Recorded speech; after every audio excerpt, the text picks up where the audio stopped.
Typical person getting ready for a show is full of self-pity. Oh, wah, I got to wake up and do cardio. Wah, wah. This guy here, come on. He's worried about not being hospitalized. Seriously, they took out 80% of his liver, gave him 2 years to live, and instead of sitting there crying about it, you know, this is inspiration right here. The actual struggle this year was trying not to go too hard. I remember everybody sending me motivational texts and this and that, and I was thinking, geez, can you guys just actually send something unmotivated, because I'm getting too amped up and I don't want to screw something up again. So, but yeah, I guess everything I've been through, and in the actualization that I may never be able to bodybuild again for so long and so many nights, and the actualization of, man, I can actually die in 2 years, and everything I've ever wanted to do, I'm never going to be able to do again. I'll never be able to get on stage. I'll never be able to feel that intensity of a contest prep and that grind and that resistance. So every single day that it's hard for me, I think back to that feeling, and I'll never forget that. I love the struggle now. I love to be starving. I love when I leave after a training session, I feel sick to my stomach, and I don't bitch about any of it because I'm so blessed to even be here right now, and I'm just so thankful that every single day I wake up and I'm able to train. So realistically, if anything else goes wrong on my day, and if I'm healthy, life is good. Cool. Well, thank you for sharing your story with us. Really appreciate it.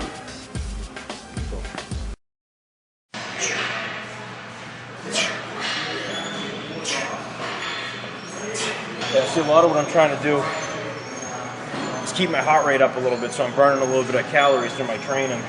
Yes. So I don't have to do as much cardio, so I keep my legs a little bit fuller. Yeah. I usually don't train this light and this fast.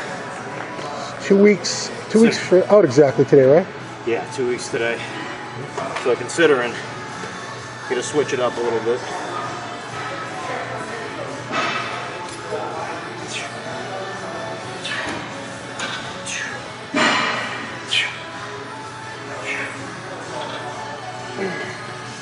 How you doing? Brendan Doherty. Just here training some arms today.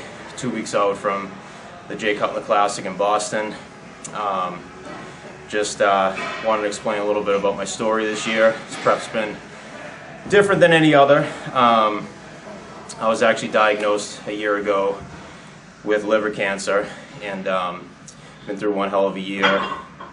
And just try to stay true to bodybuilding and my passion. And throughout everything, I feel like actually the discipline and the drive in the sport kind of kept me on track and kept me through some of the more difficult times. So I remember always thinking that people would talk about training a little lighter, squeezing a muscle, and they never believed it, but I've actually been training that way upper body, and I noticed a little better detail. more or less, I felt good all the way throughout my prep. I was getting ready to do the Cutler. I planned to get it right this time. I was going to move on to either Atlantic States or Junior USA, depending on how I looked. So coming into 2 weeks out, I actually was coming home from class, going to school for nursing, stopped to go tanning, came out of the tanning bed, ate a meal, fish and green beans, started getting a stomach ache. So instantly I thought food poisoning, maybe I was getting the flu. Went home, it was really unlike me to take the day off from training. I laid in bed, pain kept getting worse and worse. I think it went on for about 12 hours. Finally, I made the decision I was going to go to bed and sleep through it, see how I felt in the morning. I woke up in the morning, still had stomach pains. Figured I'd at least stick to my cardio. Did my cardio 8. Sat down to take a nap, and I woke up and the pain was just unreal. So a good friend of mine said, "You go into the emergency room." So I went to the emergency room. By that time, I was in a cold sweat, pain like you couldn't believe. My stomach was starting to distend. It almost looked like I was pregnant. Went to the emergency room. Took me straight in, cut the line. Long story short, they did some scans. Doctor came back in, said we have a helicopter on the way. You're going to Boston. You're internally bleeding severely. So they took me into Boston. Immediately, I was drugged up. I kind of don't really remember too much, but they brought me in for a surgery. What actually had happened was I had massive liver tumors that I've had for a long time, never knew about. It's something that was genetically I was disposed to. They got worse over time, to the point that the pressure inside of one of them actually burst. The artery was bleeding, so I was spilling massive amounts of blood into my stomach, and that blood is actually an irritant in your body, so I started getting the stomach pains or swelling. Could always be worse. At least I'm able to train. Exactly. That's the good part. So anyways, they stopped the bleeding. I spent a week in ICU. While I was in there, they told me I was going to have to get surgery. They're going to have to cut me open. They were going to have to go in and remove a portion of my liver that had the tumors on it. But before they did that, they needed 6 to 8 weeks for the bleeding to clear itself and for the organs to stop from the swelling, and the swelling needed to subside. So we waited. This was end of April. We waited till it was around the 20th of June. Went in what they call a liver resection, and they removed actually 80% of my liver on the right side lobe in the attached gallbladder. Went in, that was a surgery. They cut me from my oblique all the way up to my sternum, down to the left side. That was about a week recovery. Following that, I had a 6-week post-op visit where I thought that everything was going to be fine. I thought it was going to be clear. Went back in. They actually told me from the pathology results that the tumors were all cancerous in my liver. So they immediately scheduled another surgery to go back through the same procedure over again. So I had to recover from the first one. As soon as I was recovered enough, I went back in September, had the same surgery done over again. They removed the remaining portion of my liver, which they didn't get to last time. So they cut out one section, a new piece grew back. Now they cut out the part that they couldn't get to. I left surgery, I came home. I remember looking at myself about 2 weeks later in the mirror, and I had drains hanging out of me, and my legs were just covered in water retention, and my muscle was just gone. I remember sitting there talking to my girlfriend at the time, and just actually shaking my head in disgust and thinking 12 years or 13, 14 years of just hardcore training, just down the drain like that.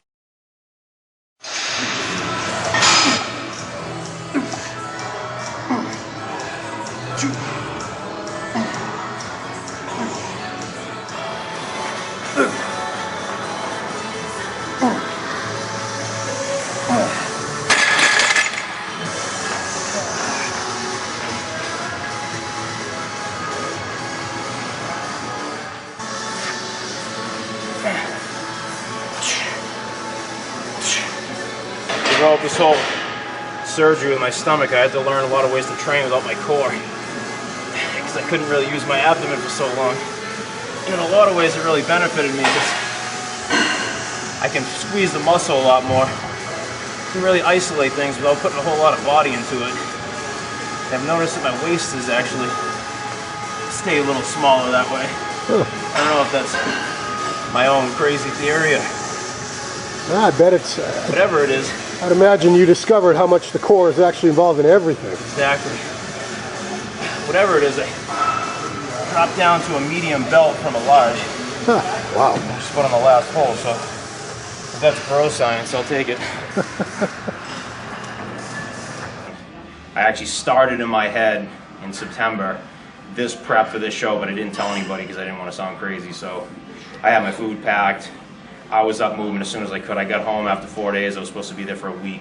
The day I got home, I walked in the door, I got on my treadmill, and I started walking, and I figured I'll do 10 minutes. If I can do 10 minutes, and tomorrow I'll do 12 minutes. And eventually I was up to doing an hour of cardio a day. I was eating my meals really clean, but of course, when you remove your liver, you have to be really careful. Your protein intake has to be extremely low. Your fat intake has to be low. I don't have a gallbladder. And on top of that, I have cancer, so sugar and carbohydrates really make things grow. So I had to adopt a whole different lifestyle eating, and on top of that, like I said, they told me I had cancer. Following the last surgery, they basically told me there was nothing else they could do for me. They had removed as much of my liver as they could. Chemotherapy is not responsive to a liver. Back in September, they gave me 2 years to live. So I remember sitting there with my mom and dad, and my mom was crying, and we came home, and I remember thinking, I'll do whatever I gotta do to outlive my parents. So that was the first thing on my mind, was that I needed to develop an approach, because Boston Medical, some of the best hospitals around, had nothing for me. So I started to look at ideas that people might think were crazy, that I thought maybe were crazy at the time. Looked into vegetable juice and Chinese medicine, green supplementation, alkalinizing diets, the whole 9 yards, low protein, all organic. So everything I mentioned there, I switched over to, and I thought, all right, this is my goal. I'm gonna whoop this thing's ass.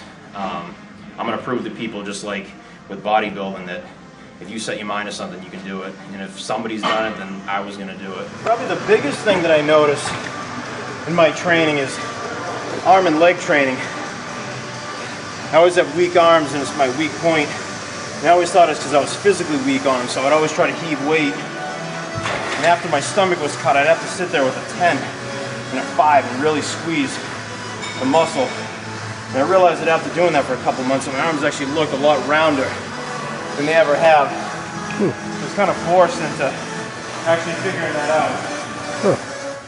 So I set out heavy vegetable juicing, Chinese medicine. I had fasting days where I would do nothing but the juicing, and the whole point was to put my body in a state where cancer couldn't thrive. So I got the news in October. I had 2 years to live. I went back in December 15th for a scan, and all the 5 tumors that were remaining were just about gone off the scan. So things are moving in the right direction. That was one positive step.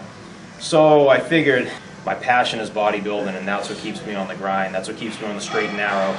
So my ultimate goal was to keep myself happy through this all. So I was going to try to incorporate a contest prep into my cancer treatment diet. I figured it was close enough. The only thing that was void in my cancer treatment diet was protein. So I figured if I could do enough to offset the fact that I was going to add a little more protein in my diet, I could make this work. So no supplements, no pre-workout supplements, no protein powders, no vitamins, no nothing. Green foods, raw green vegetables, super green foods, spirulina, chlorella, things of that nature. So I started this prep right around January 1st, but I was very, very cautious on overdoing the cardio, beating my immune system down. My protein intake was still really low. I was still doing heavy vegetable juicing, which even though there were greens, it was probably an extra 1,000 calories a day. So my progress was kind of slow, but I made a promise to myself that up until March 5th, I had a second MRI and scan on March 5th. I was going to stick to this plan until March 5th. If things came out clear, I was going to drop the juicing down a little bit, bump my protein up, try and take it to the next level with my conditioning for the show. So this was at 7 weeks out. I was really behind. So I had to adopt a lot of new methods in it. A lot of things that are pretty complex, but basically it came down to eating a lot of organic greens, wild-caught fish. I still do fasting days. I do detoxes every night. I don't get up in the middle of the night to eat anymore. I do a 12-hour fast every night, doing things like apple cider vinegar flushes. I do aloe vera cleanses, all different types of things, basically just to take the stress off my liver. I'm just thankful to be doing this and be healthy. And like I said, with everything I'm doing, I actually feel the best I've ever felt right now. I'm not tired, I'm not fatigued. I'm actually not even hungry from all the greens I'm eating and the way that my diet's set up. So the plan is to go do the show. I just want to show up at my absolute best. That's going to be a huge win for me. Kind of wanted to close this door on something that was still open from last year when I was 2 weeks out. And a lot of people ask me what I'm going to do afterwards, if I want to try and do an after show, do Team U or something like that. My real goal is June 5th. I have another scan coming up. So it's back to reality after the show. It's not eating more food. It's not trying to get big. I'll probably actually try and lose some weight. I'm going to drop my protein down. I'm going to get back to a lot of organic, vegetarian eating, some fasting days. So that's the main goal right now. But like I said, man, I remember thinking I was going to give up bodybuilding because it was probably the best thing for me, but in reality I found that bodybuilding is actually what got me through all of this stuff. And I can honestly say, when people ask me, man, how the hell are you so strong? How do you do this? Well, honestly, it's all because of bodybuilding, because bodybuilding is a sport about doing everything you don't want to do at the moment for the greater good of what's going to come down the road, for some sort of better turnout in the end. So all the struggle I put up with and all the torture that I put myself through to get myself not necessarily clear of cancer, but free of it growing wild in my body like it was, keeping it under control. All that discipline was basically things that I learned through bodybuilding, nutrition, how to take care of my body, how nutrition affects it, and basically just how to stick to things. This is a show, I'm coming back. It's completely egoless. It's definitely not what I could be at my best, but the biggest thing I feel and the self-gratification I feel is, given the circumstances that I'm in right now, this is the absolute best that I can be at this moment. So to me, in my own heart, that's winning. And I'm just hoping that the next 2 weeks go well and I show up healthy on stage. And I just want to thank everybody who supported me. I had massive amounts of people, you, Ron, Jose, a lot of people from the industry who have better things to do, who have a lot of importance in the sport. Everybody, my friend Stacy Beavers and my friend Sahil Maripori organized a huge fundraiser for me back in December. They had a local GNC up in Portsmouth, New Hampshire. We had a huge turnout. It was great. Everybody got together. They donated, raised almost $5,000. Shelby Starnes, who you guys are all really familiar with, after the fundraiser, I came home. He had posted something up on his Facebook, actually, raffled off 3 of his contest preps, and all the proceeds went towards me. So on top of a great day, came home to that. Shelby's somebody I truly respect. The guy's an absolute machine, and he pulled through on the clutch like that with didn't really even expect any credit for it, but I'm giving it to all you guys and anybody else who helped me out. Because in all honesty, in that 3-month period where I stayed home and I went all out on everything I needed to do the best way I could possibly do it, I probably used exactly those funds that were donated towards me. And I remember thinking, I'm not going to shortcut anything. I have these funds. People supported me, and I owe it to these people to do the absolute best. So for this show, more or less I'm doing it to try and inspire people who have watched this whole process, that it doesn't matter what people tell you can do. It's basically what you put your mind to and what you believe you want to do. So throughout this whole process, if I doubted myself, hell yeah, I doubted myself the whole time. But I just knew from past experience that I was just going to stick to the plan, and in the end it was going to pay off. And if it didn't, at least I'd have that peace of mind. But I'm sitting here 2 weeks out and things are good. I'm ready to roll. So thank you guys, and anybody who helped the cause or anybody that's reached out to me. Thank you.